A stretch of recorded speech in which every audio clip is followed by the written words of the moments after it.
nagbabalik ang inyong number one palautang dahil utang is life. Loan Up Honest Review na naman tayo for today's video at pag-uusapan agad natin ngayon mga kautang itong bagong utangan na nakita ko po sa Google Play Store. So sobrang bago pa lang nito mga kautang at nang ako po ay nag-install dito is yung offer sa akin is 20,000 agad. Makikita mo mga kautang na 180 days at meron naman siyang 0.04% na interest rate mga kautang, no? At nung ako ay nag-login dito, kasi mag-apply nga ako dito, yung offer niya is naging 36,000 na 150 days babayaran at yung APR rate is 0.0% na raw mga kautang. So biglang nawala yung interest rate dito at sinasabi dito na walang interest rate ang loan application na to. At yan yung susubukan ko mga kautang para sa inyo for today's video.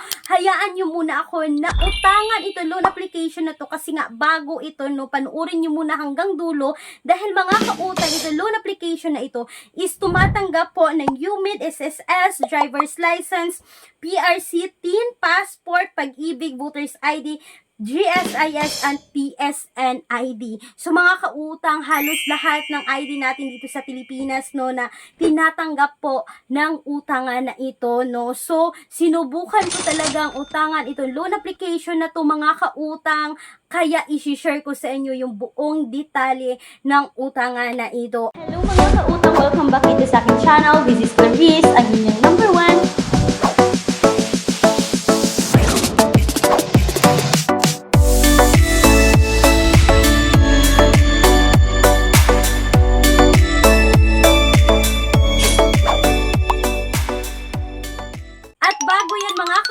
Palagi ko talagang binabanggit dito sa loob ng video yung offer na minimum of 20,000, maximum of 2 million pesos. Yes, legit po ito na bank personal loan mga kautang, no? At makikita naman natin na bank personal loan siya. Ang dami talagang mga documents and requirements na kakailanganin para tayo ay makapag-apply dito. For more details mga kautang, kindly email me right away, clarissa@gmail.com, or you can also Viber me mga kautang kasi sumasagot po ako ng tawag. So, eto na nga mga kautang, excited ko pag-usapan natin itong si Mobipera mga kautang, no, na makikita po sa Google Play Store. At alam nyo mga kautang, ito po ay nakasec registered na under po ng Quick Pera Lending Corporation, no, na doing business under the names and styles of Credit Now Lending, Mobipera Lending, Simply Cash Lending, GCash Lending, Spot Loan Lending, and Loan Hub Lending.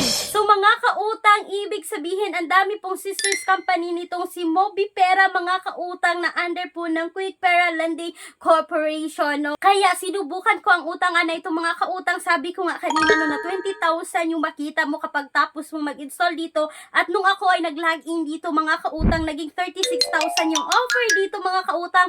As usual, kailangan yung ilagay yung basic information, yung work information, yung contact information mga kautang, no. Itong si Mobipera is nanghihingi po ng free contact person. Mag-ingat po tayo sa ipanglalagay natin dito kasi mahuhulog po sila na contact reference natin. Kapag hindi tayo nakabaya dito, is sila po yung tatawagan. At pagkatapos mga kautang, ito din yung ID information. So kailangan natin mag-select ng valid ID dito. Yung mga valid ID na tinatanggap ay UMID, SSS card, driver's license, PRC, TIN, passport, pag-ibig, voters ID, GSIS, at PSN ID mga kautang. No, ang dami talagang ID na pwede natin gamitin sa pag-apply dito. So, as usual mga kautang, maglagay tayo dito ng e-wallet at online bank. So, sa e-wallet mga kautang, pwede GCash, Paymaya, GrabPay, at coins yung pagpipilian dito. So, as usual mga kautang, no, GCash naman talaga yung ginagamit natin sa panahon ngayon. So, eto na nga mga kautang, no, pagkatapos kong nag-select dito ng withdrawal information, makikita na po natin yung loan amount mga kautang, which is 1,000 lang po yung binigay sa akin na credit limit mga kautang, na merong credit assessment fee na 120, merong platform service fee na 160, merong account management fee na 120, at yung withdrawal service fee mga kautang na 50 pesos. Pero wala siyang interest rate. Legit yung sinasabi nila sa kanilang platform na walang interest rate, pero ang daming deductions like assessment fee, yung service fee, yung management fee mga kautang. Ewan ko ba kung bakit ganito yung mga utangan online na ang daming mga ganitong ina-add na deductions mga kautang, no? Wala ngang interest pero ang daming deduction, at alam nyo mga kautang na 7 days lang po babayaran ito loan application na to. So sa 1,000 mga kautang yung ma-receive mo dito is 550 pesos na lang mga kautang, at babayaran nyo sa loob ng 7 araw. So mga kautang, nasa sa inyo na yan kung susubukan yung utangan itong si MobiPera mga kautang. Pero for me is 450 in 7 days is not recommended mga kautang. Okay lang sana, no, kung ipalagay natin na 14 days, 15 days, or 21 days, siguro pwede nating subukan. But 450 in 7 days mga kautang for me is not recommended. Pero nasa sa inyong mga kamay pa rin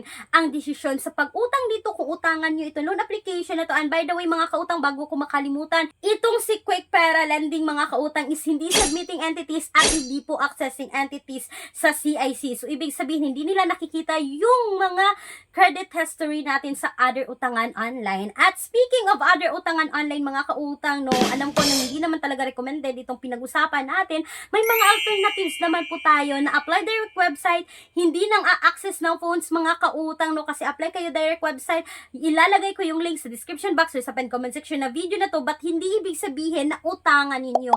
Please do a research pa rin sa kahit anumang utangan online mga kautang para alam nyo lahat ng details bago nyo utangan. So sana po ay nakatulong itong quick and honest review po about kay MobiPera na hindi po recommended ngayong 2025. Once again mga kautang, this is Clarice, ang inyong number 1 pala utang, dahil utang is life.